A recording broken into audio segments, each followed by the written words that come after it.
The door handle moved at 4:17 in the morning. Not a knock, not a key, just the handle, rotating slowly, stopping, then rotating again, like someone on the other side was checking, testing, deciding. I watched it from across the dark room and I didn't move. I didn't breathe, because some part of me already understood. This wasn't the first time someone had been outside that door. It was just the first time they'd made a mistake. My name doesn't matter. What matters is this. For weeks, someone had been living directly above my apartment, on a floor that was supposed to be sealed, supposed to be empty, inaccessible. They had a sleeping bag up there, a lamp, food containers, and 40 square feet of acoustic foam carefully installed along every wall and across the floor, so that I wouldn't hear them moving. The footsteps I eventually heard, that was them being careful. I still don't know what they were waiting for. Let me take you back to the beginning. I moved into the Caldwell building 14 months ago, 6-story complex, east side of the city. Old construction, the kind of building where the elevator groans and the hallways carry the smell of whatever someone cooked 3 apartments down. It wasn't glamorous, but it was mine. I work from home. Odd hours, late edits, late mornings, long silences. I knew that building the way you only know a place when you're in it at 2 a.m. and the rest of the world is asleep. I knew its rhythms. I knew its sounds. Which is why, when the sounds changed, I noticed. My apartment was Unit 412. 4th floor. Directly above me was the 5th. The 5th floor was sealed. Had been for years. The property manager mentioned it when I signed my lease, the way people mention things they've said 100 times. Structural assessment. Not in use. I didn't ask questions. I had boxes to unpack. For the first several months, I didn't think about it at all. The first time something felt wrong, it was a Tuesday in October, around 1 a.m. I was working, headphones on, and the building had settled into that late-night quiet. Not silent, but still. Then I heard footsteps above me. Soft, deliberate. 1 step, a pause. Another step. I took my headphones off and sat completely still. It stopped. I waited. 2 minutes. 3. Nothing. I left the hall light on that night. I don't usually do that. 2 weeks passed. Nothing. Then I came home one evening and found the stairwell door on my floor slightly open, maybe 4 inches. That door's heavy, spring-loaded. It doesn't stay open on its own. In 14 months, I had never seen it like that. I stood in the hallway looking at it for a long moment. Then I went inside and locked both locks.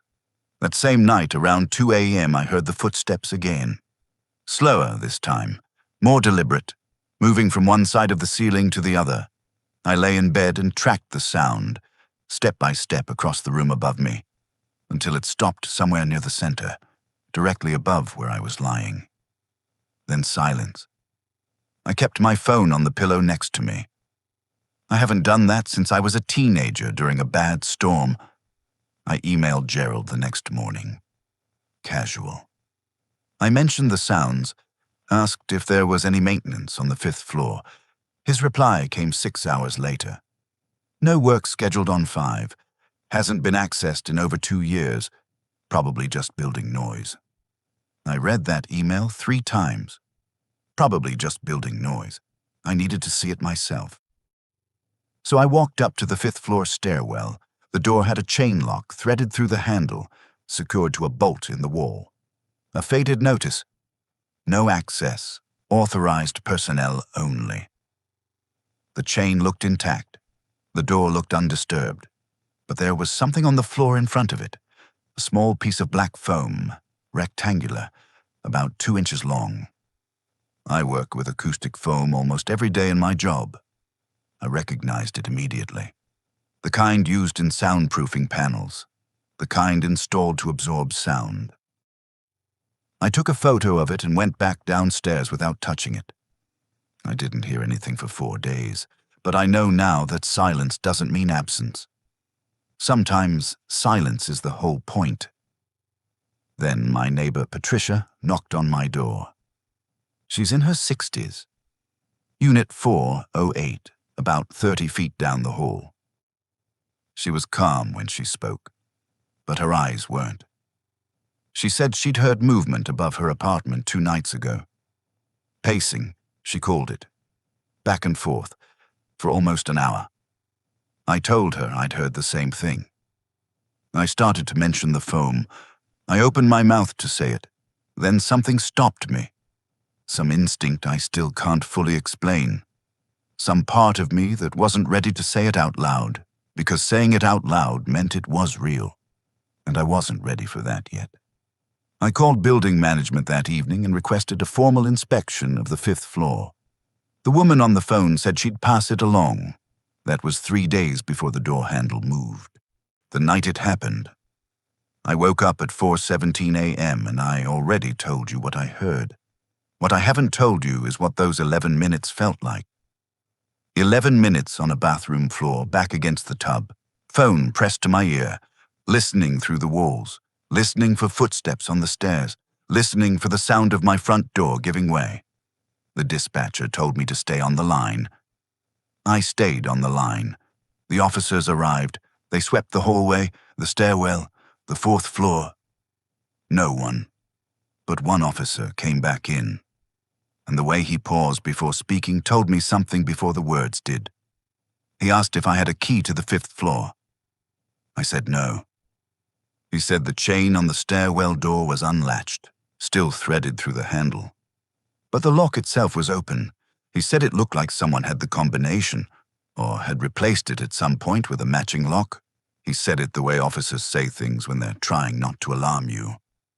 I heard what he was actually saying. Someone had prepared that access. In advance, deliberately.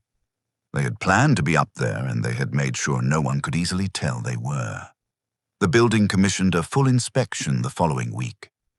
What they found, according to Gerald's email, was evidence of unauthorized habitation, a sleeping bag, a battery-powered lamp, empty food containers, and 40 square feet of acoustic foam panels installed along the interior walls and floor, carefully, methodically, in a way designed to absorb sound traveling downward, into the apartments below.